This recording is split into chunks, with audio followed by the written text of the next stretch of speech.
SC के ज्ञानवापी मामले में शुक्रवार को सुप्रीम कोर्ट में सुनवाई हुई। मामले की सुनवाई करते हुए सुप्रीम कोर्ट ने अगले आदेश तक कथित शिवलिंग का संरक्षण जारी रखने का आदेश दिया, यानी शिवलिंग को सुरक्षित रखा जाएगा। चीफ जस्टिस डीवाई चंद्रचूड़ की बेंच ने आदेश में कहा कि संरक्षण जारी रहेगा। कोर्ट ने सभी पक्षों से 3 हफ्तों में हलफनामा दाखिल करने के लिए कहा है। कोर्ट ने कहा है कि शिवलिंग को कोई छुएगा नहीं।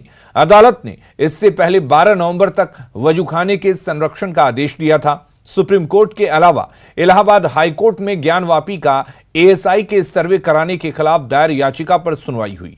अब 28 नवंबर को इलाहाबाद हाईकोर्ट इस मामले पर सुनवाई करेगा। वहीं श्रृंगार गौरी और ज्ञानवापी मस्जिद मामले में जिला जज अजय कृष्ण विश्वेश ने सुनवाई की अगली तारीख 5 दिसंबर को तय की है। 2020 का उसको एक्सटेंड किया गया है।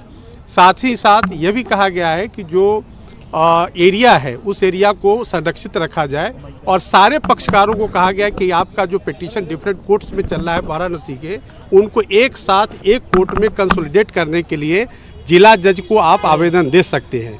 यह स्वतंत्रता सारे पक्षकारों को दिया गया है। सर, मतलब जो इलाहाबाद हाई कोर्ट पे केस चला उसको भी जिला कोर्ट में ट्रांसफर करने नहीं, जो इलाहाबाद हाई कोर्ट में जो ऑर्डर 7 रूल 11 का जो आदेश है उसको चुनौती देते हुए जो पक्षकार वहां रिवीजन फाइल किए हैं उस रिवीजन पे सुनवाई जारी रहेगा, उस पर किसी तरह नहीं है।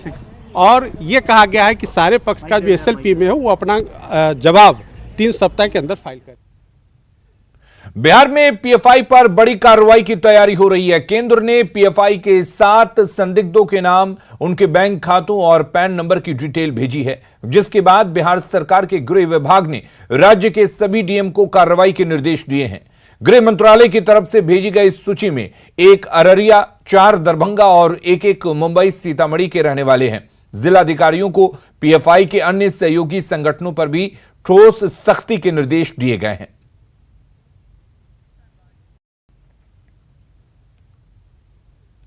महाराष्ट्र में कांग्रेस की भारत जोड़ो यात्रा जारी है। भारत जोड़ो यात्रा में राहुल गांधी के साथ शिवसेना लीडर आदित्य ठाकरे भी शामिल हुए। आदित्य ठाकरे ने नांदेड़ के कुरुंबा पाटा से यात्रा में भाग लिया। इस मौके पर आदित्य ठाकरे ने कहा कि हम संविधान और लोकतंत्र के लिए मिलकर लड़ रहे हैं।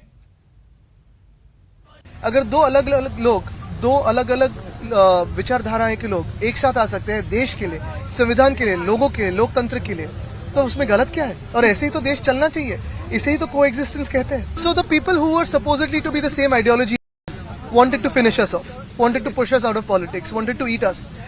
Today, what has happened in Maharashtra is basically the Congress, NCP and the Shiv Sena coming together. Maybe 2 different ideologies, but this is what a democracy is. This is what vibrant democracies are about. Working together for the betterment of people, working together for our constitution. It's very important. If you look at what's happening in our country, everyone who's voicing or putting up a voice for anyone who's speaking the truth, they are facing inquiries, they're facing illegal arrests, and that is a danger for democracy. Bollywood actress Jacqueline Fernandes को Delhi court से आज बड़ी राहत मिली है। Court ने 200 करोड़ के money laundering case में Jacqueline Fernandes की जमानत याचिका मंजूर कर ली है।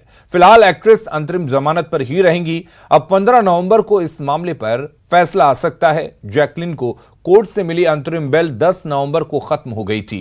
एनफोर्समेंट डिपार्टमेंट जो है वो लगातार जैकलीन की जमानत की विरोध कर रहा था। ईडी का कहना था कि बेल मिलने के बाद एक्ट्रेस सबूतों के साथ छेड़छाड़ कर सकती है और विदेश भी भाग सकती हैं। इस पर जैकलीन के वकील ने दलील दी थी कि एक्ट्रेस जांच में अपना पूरा सहयोग दे रही